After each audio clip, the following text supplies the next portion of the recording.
Hello, my name's Ian and I'm a Christadelphian, and I'm going to share with you this evening one of a series of presentations about the evidence for gospel accuracy.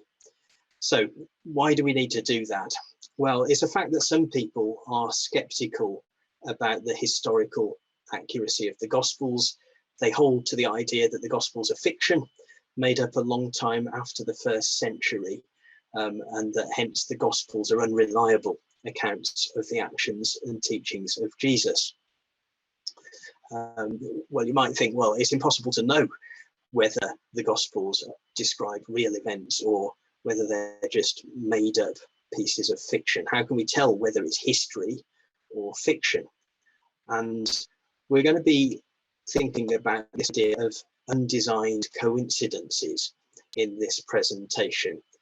An undesigned coincidence is where one episode in the Gospels mentions something that's perhaps unexplained or it seems extraneous, and then you turn to a completely different episode, a different account, maybe in a different Gospel, and you find some other source of information that the writer of the first account didn't mention, and then the other account or fact explains the first account, the first episode.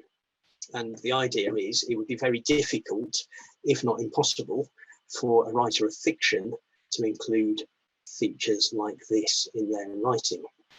And so it therefore gives us confidence that it's not fiction, but that it's describing real events.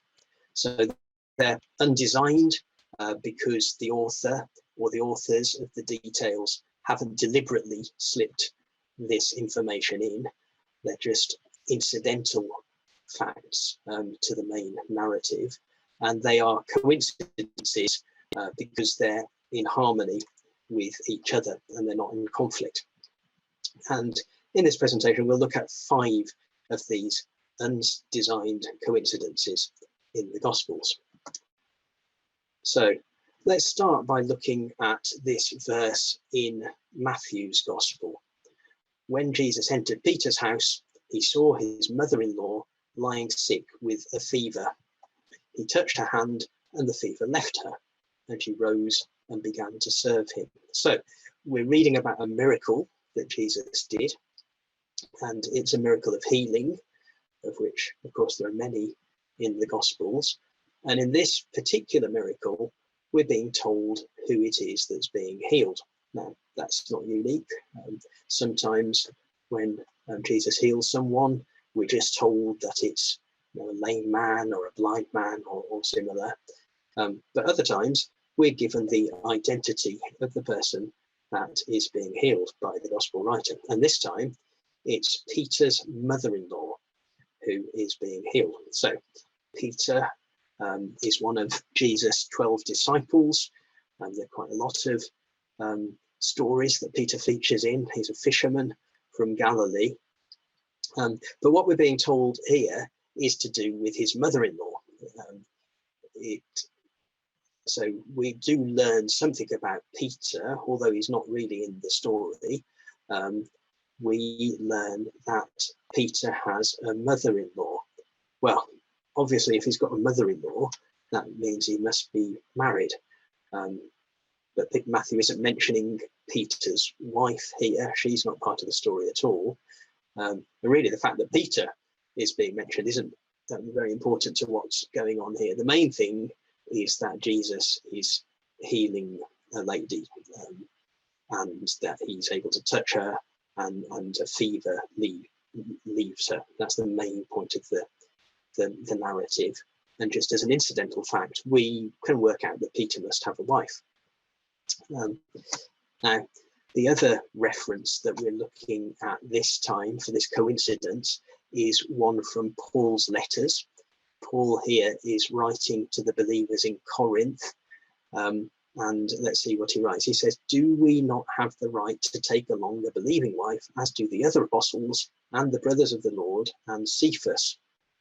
So the point that Paul is making here is to do with whether it's okay for apostles, teachers to be married. And he mentions Jesus brothers, and then he mentions somebody called Cephas. Now you may realise that Cephas is another name for Peter, Peter the fisherman, and they're in fact the same name in two different languages. Peter is the Greek form; it means, the name means rock, and Cephas is the Aramaic for the same name. It also means rock. But these two people, Peter and Cephas, are exactly the same person. They're both Simon Peter, one of the 12 disciples, the fisherman from Galilee.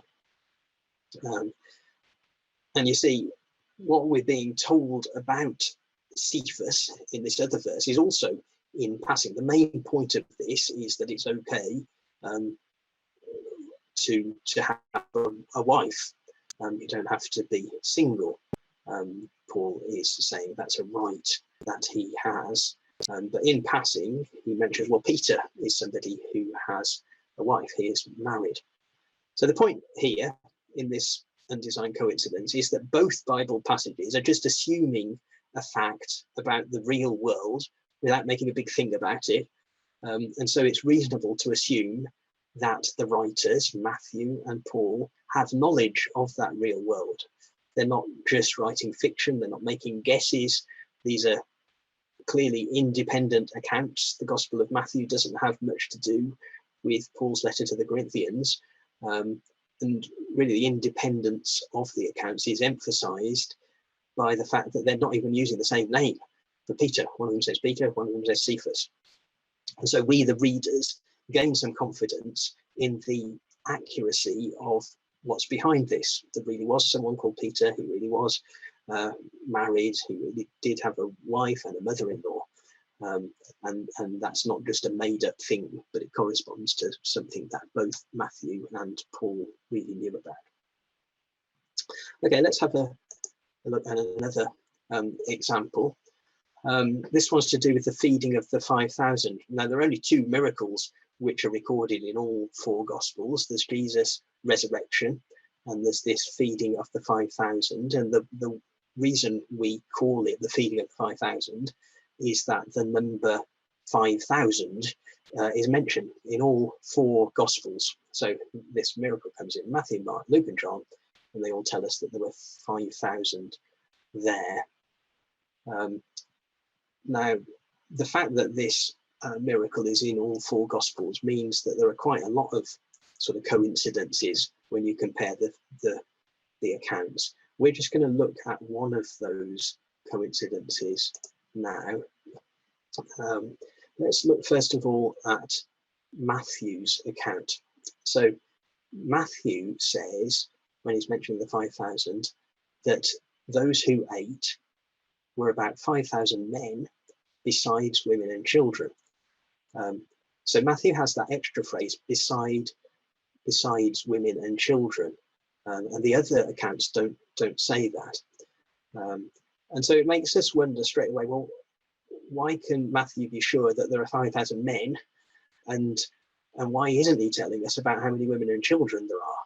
And why is it that the one group has been counted and the other group hasn't been counted?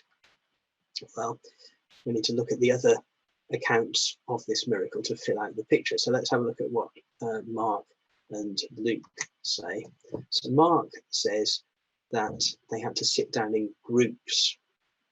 And they sat down in groups by hundreds and by 50s. And Luke, it's different wording, but he says something similar. Jesus said to his disciples, make them sit down in groups of about 50 each. And they did so, make them all sit down. So Mark and Luke explain that the people had to sit in groups of particular sizes, hundreds and 50s. And so you can see that that's going to make it easier to count the total number, isn't it? You can sort of see the groups there, and you can count, well, there's 50, 100, 150, 200, 250, and so on. And you can look at the whole of this vast crowd in front of you, and rather than seeing them all milling around and you're not really sure what the total is, you can get to a total of 5,000 fairly easily once you've got them to sit down and stay still and sit in groups. But from what Mark and Luke tell us there, you'd get the impression really that everybody sat down in these groups. So why is it that Matthew has a total for the men, but not for the women and children? So now we need to look at what John says in his account. John doesn't mention the groups at all, but he does talk about this sitting down. Jesus said, make the people sit down. Now there was much grass in the place, so the men sat down, about 5,000 in number. So John is being careful with the words he uses here. Now, first of all, he says the idea was for the people to sit down, and the word that he uses there means people, human beings in general, anthropoi. But then he uses a different word for men in particular, excluding women and children, men, andres in Greek. And so it turns out that the women and children don't seem to have sat down in these specifically sized groups. And so that's why the men were easy to count. They were in groups of 50 and 100, but the women and children weren't easy to count. They weren't sitting in these groups. And so that's why Matthew is able to give a good figure for how many men there were, but really the number of women and children is unknown. They are extras. They weren't in groups that were easy to count. So this is an example of the four accounts kind of giving the ring of truth of that this really was an actual event. It's hard to imagine that the four writers sort of collaborated to drop these details in if they're writing about an event that didn't really happen. Much more straightforward explanation is that it really did happen, and they're just sort of giving different accounts of the same real thing. And it does have the ring of truth, doesn't it? I mean, I can imagine why the women and children wouldn't sit down as well. Getting all the children to sit down and stay still and wait while this big distribution of the food is going on would be tricky. But if all the dads sat down waiting for an allocation of food while the children are sort of playing elsewhere and they're being looked after by their mums, then that seems like a more kind of efficient and satisfactory way of organizing it. And so, it sounds like a real event, and the organization is kind of, you can infer it by putting all the four gospels together, but it's not making a big thing of the fact that this is why they were easy to count or anything like that. Okay. Let's have a look at another one. This coincidence now is to do with Joseph. So the Joseph that I'm talking about is the Joseph that was married to Mary, the mother of Jesus. It's interesting to look at where Joseph is mentioned in the Gospels, what's said about him and what's not said about him. Now, you may know that only Matthew and Luke's Gospels go back to Jesus' childhood, and the other two, Mark and John, start with Jesus as a grown man, about the age of 30. So what do we find in Matthew? Well, Matthew's Gospel starts with a genealogy. So it sort of starts with Abraham and Isaac, Jacob, and it goes down to King David, and it goes on through the Old Testament history and beyond, right up to, at the end of the genealogy, Jacob, the father of Joseph, the husband of Mary, of whom Jesus was born, who is called Christ. So Joseph kind of features straight away in this genealogy at the start of Matthew. And then a couple of verses later, he's right there, kind of central to the story. Now, the birth of Jesus Christ took place in this way, when his mother Mary had been betrothed to Joseph. Before they came together, she was found to be with child from the Holy Spirit. And it goes into the Christmas story, the nativity story that is pretty familiar. And Joseph actually is quite prominent in that story. I think his name appears another 5 times in Matthew chapters 1 and 2. You know, he's there in Bethlehem when the wise men come, and he's warned that Herod is going to come and try and kill Jesus in Bethlehem. And so Joseph has to flee to Egypt and take Jesus and Mary with him to keep them safe. And in fact, God keeps communicating with Joseph in these first 2 chapters over and over again in dreams. So, you know, Joseph is a big character, really part of the story and the action in Matthew, in the early couple of chapters. So what about in Luke, which is the other gospel that records Jesus' early life? What do we find there? So in Luke, it says that in the 6th month, the angel Gabriel was sent from God to Galilee, a city of Galilee named Nazareth, to a virgin betrothed to a man whose name was Joseph. So again, Joseph's right there at the center of the story. But Matthew and Luke, they don't tell you about the same things, actually. It's in Matthew, it tells you all about the wise men coming. In Luke, it tells you about the shepherds and the angel Gabriel. But in both cases, Joseph is definitely part of the story. And in Luke here, Joseph takes Mary to Bethlehem for the census, and then he's there at the birth and the shepherd's visit. And there's also a genealogy in Luke in chapter 3, giving information about Joseph's lineage. And then in Luke, you do actually get a story which you don't get anywhere else in the Gospels, about what happened when Jesus was 12 years old. It explains that when he was 12, Joseph and Mary, Joseph's name isn't actually used here, but it talks about his parents, and it's evidently talking about Joseph and Mary. They go up to Jerusalem with Jesus, and Jesus goes to the temple and talks to the Jewish leaders there and amazes them with his knowledge, and then he stays behind, Jesus does, and his parents don't know about it. So Joseph is definitely there in the stories when Jesus is a baby, when he's 12. You know, Joseph and Mary are together as the parents of Jesus, parents in inverted commas of Jesus, because Jesus, of course, really was the Son of God, not the son of Joseph. But the strange thing is that there is then only one more mention of Joseph in the Gospels, and we ought to just have a look at that. So it's here in John chapter 6. Now, in this chapter, what's happening is that Jesus is making big claims about himself that the Jews don't like, all about who Jesus is. So Jesus compares himself with the manna, which was the food that God provided for the Israelites in the wilderness, way back in the book of Exodus in the Old Testament. When Jesus says that he's like that manna, he says, "For the bread of God is he who comes down from heaven and gives to the world. I am the bread of life," says Jesus. "Whoever comes to me shall not ever thirst."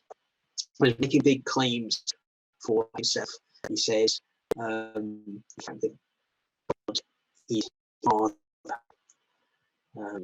Now, the Jews who are listening to this don't like what's being said and sort of say, well, you know, these claims are ridiculous. We don't believe anything. They not the Joseph, whose father and that we know. So they're just saying, look, no, who Jesus is. We know who his father is. It's Joseph. Joseph isn't here in the story. He's not around in the story, but that's why he's mentioned. Apart from this reference to Joseph, there aren't any more in the Gospels at all after Jesus was 12 years old. Joseph isn't in any of the stories. He's not there on family occasions like a wedding feast that they go to in Cana. He's not there at the foot of the cross when Jesus dies.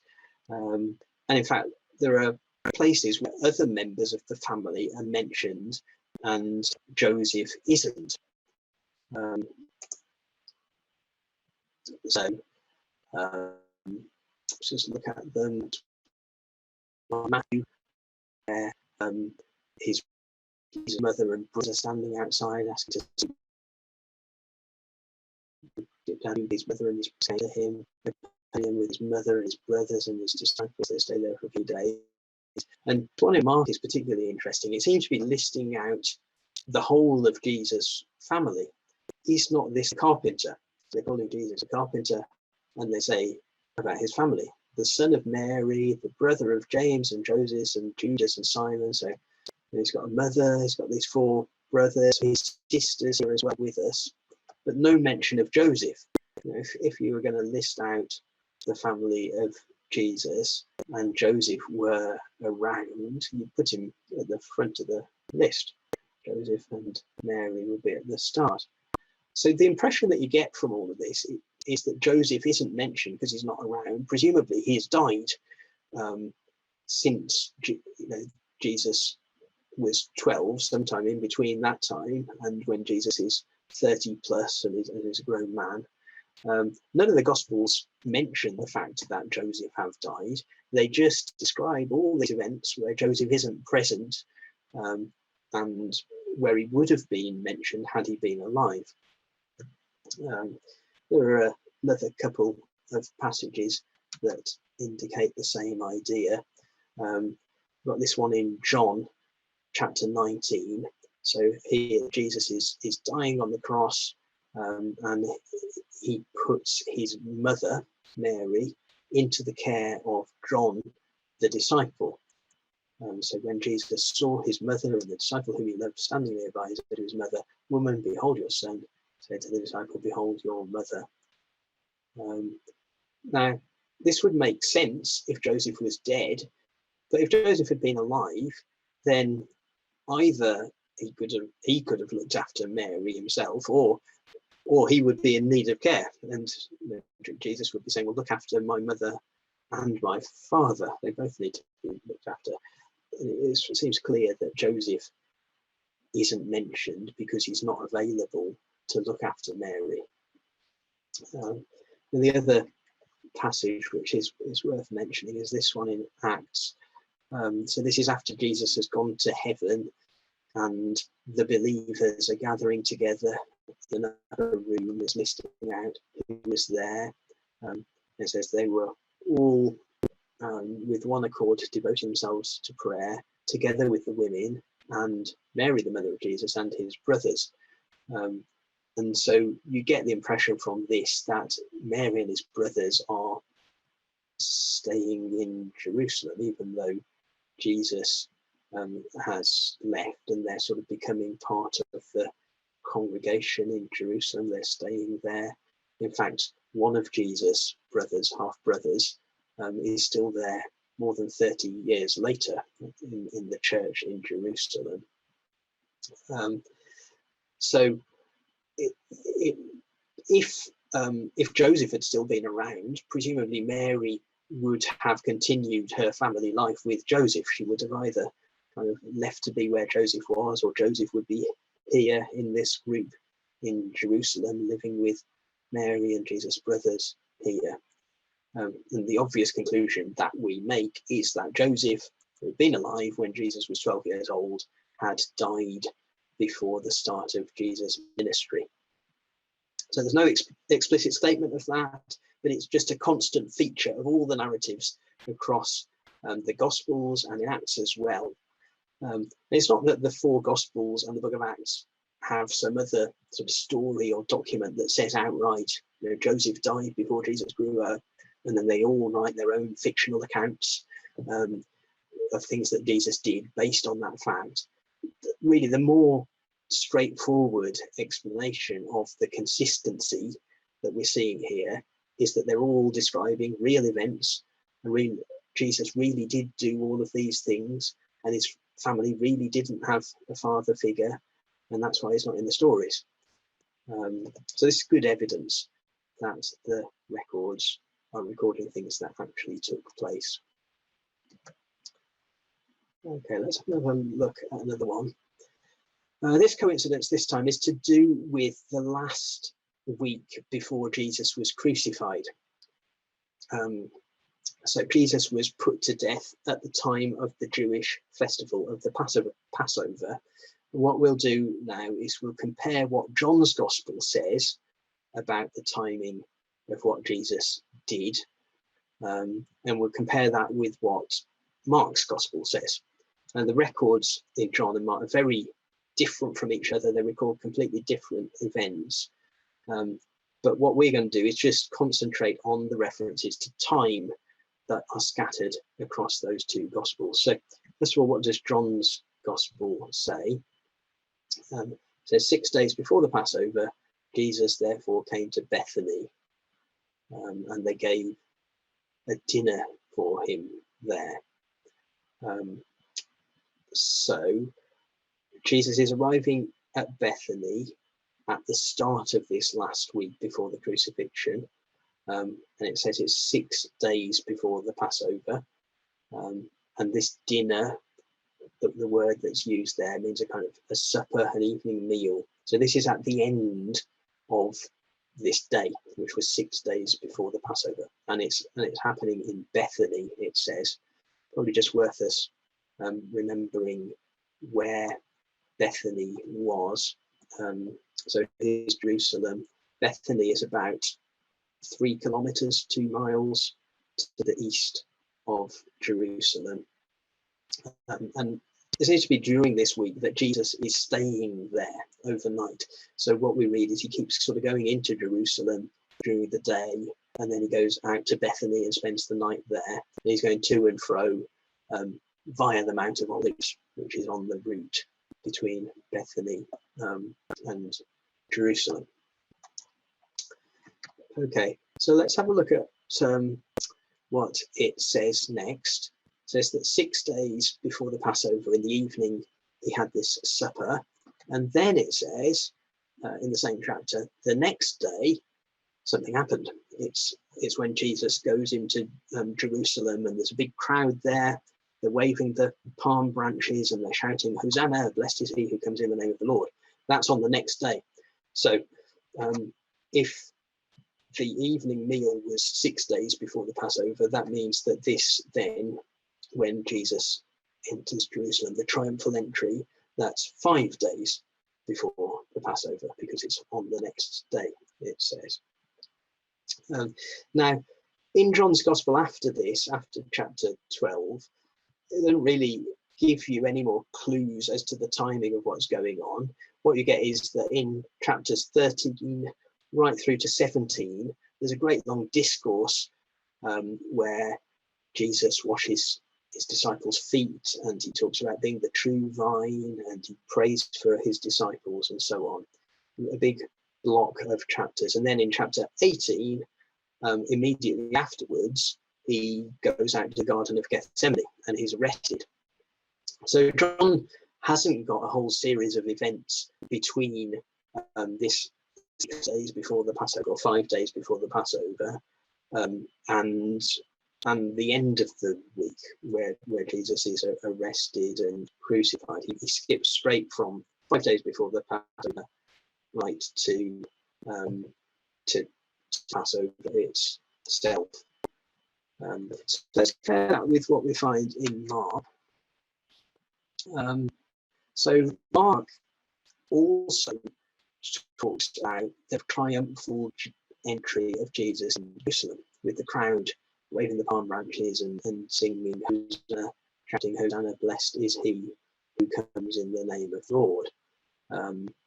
And it says Jesus entered Jerusalem, and then he's in Jerusalem, and then afterwards, so he goes back to presumably the night.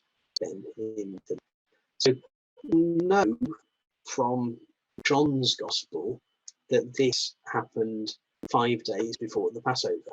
Mark doesn't say that, but at least this one event of Jesus going into Jerusalem, which is in both Gospels. So it must be the same event on the same day, 5 days before the Passover. So what does Mark have after that? So Mark then says on the following day what happened. And in fact, what is Jesus comes from Bethany, where he's been staying overnight. He sees a tree, nothing on the fig tree, so he cursed the fig tree. When the disciples read it, and then they come to Jerusalem, and it tells you what he did in Jerusalem. He goes to the temple and he drives out those who are selling in the temple, and he's angry with them. And then it finishes after that by saying, when evening came, they went out of the city, so presumably out of the city and back to Bethany, where they're staying overnight. So it said that this was on the following day, so we can sort of keep track of which day we are on. This ought to be 4 days before the Passover now. Okay, and then we can carry on in Mark. Now, if you want to look at this yourself, in your Bible, you have to sort of skip over everything that's happening and just look for these little time references to, going out to Bethany, or it's the next day or whatever. You have to work quite hard to work out which day you're on. But we do find that the next thing that happens, it says, as they passed by in the morning. So we must be on the next day now. And it says they went past the fig tree again. It's this fig tree that Jesus has cursed, and now it's withered. And Peter sort of remembers what has happened on the previous day. And it goes on to say that they came again into Jerusalem. And then there is a lengthy discussion in the temple in Jerusalem, which ends with chapter 13, verse 1, him coming out of the temple. And then they go to the Mount of Olives. So this is them on their way home again. They're coming out of Jerusalem. They go to the Mount of Olives, which is on the way back to Bethany. And we have a whole chapter 13 of Mark, called the Olivet Prophecy, where Jesus is on the Mount of Olives and he's telling his disciples about future events. It's a prophecy.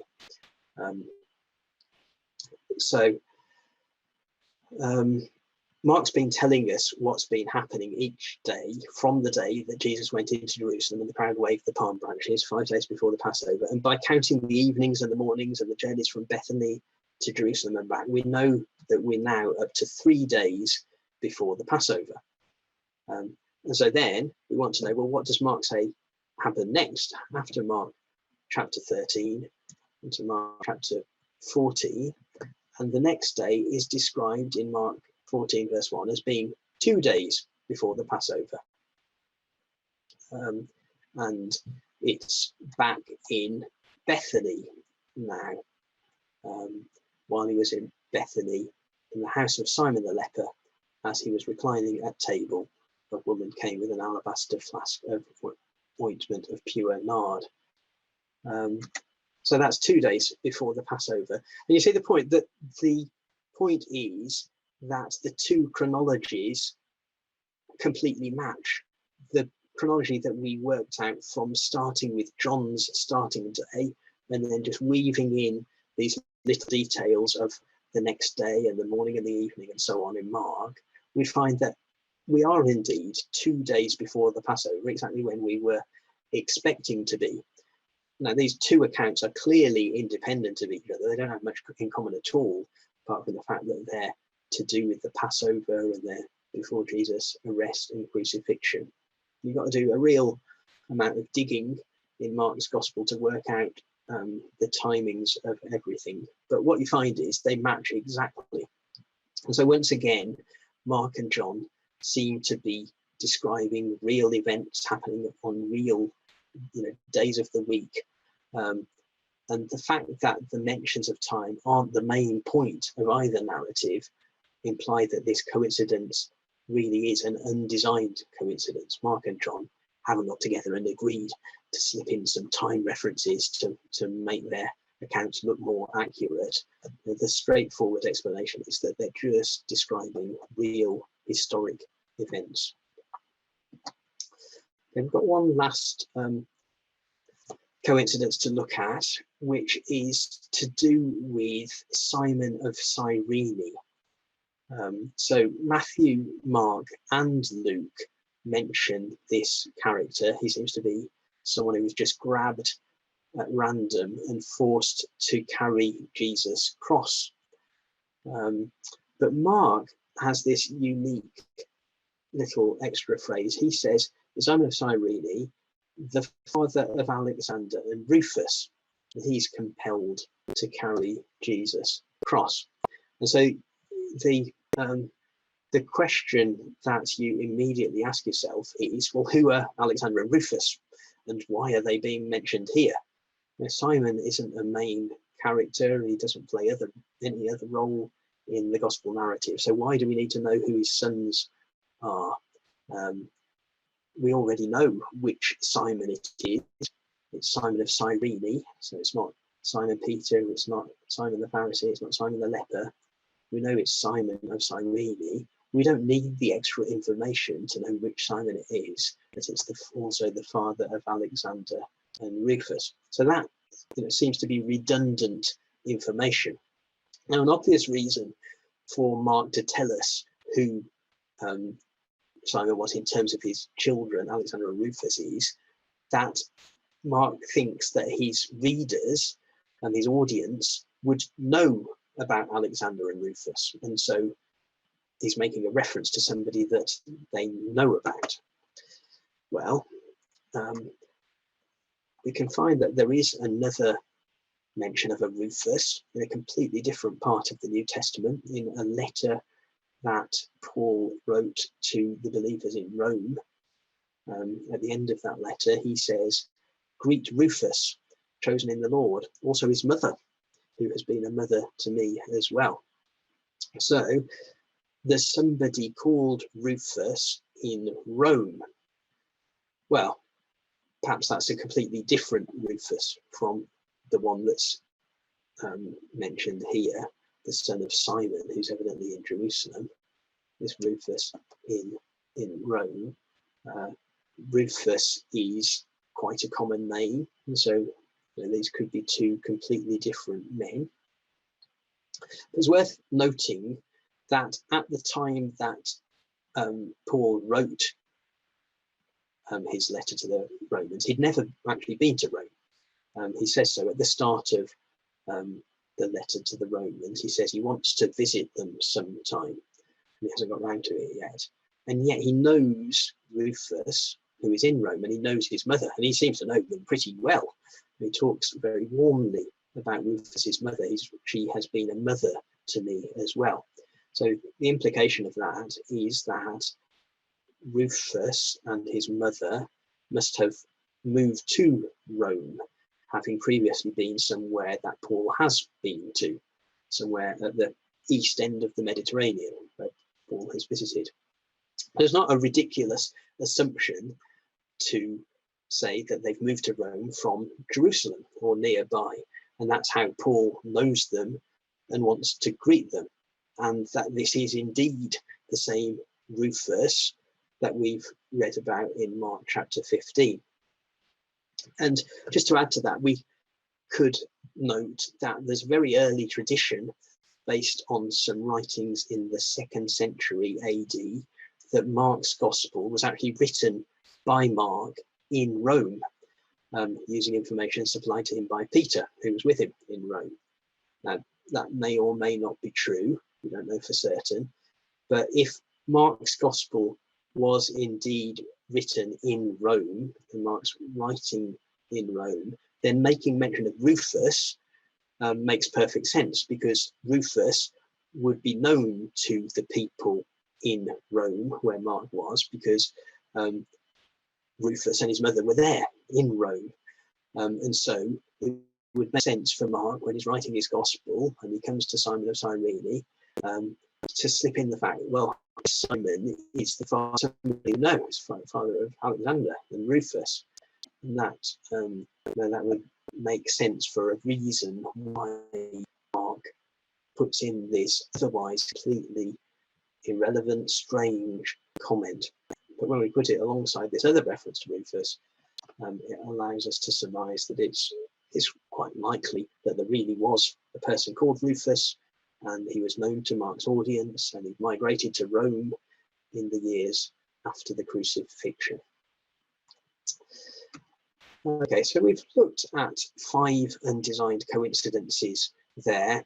There are lots more to discover, and in fact there's already a video in this channel which has looked at a few of them, has a completely different set of coincidences from the ones that I've shown you just now, so you could try and find that and watch it if you're interested.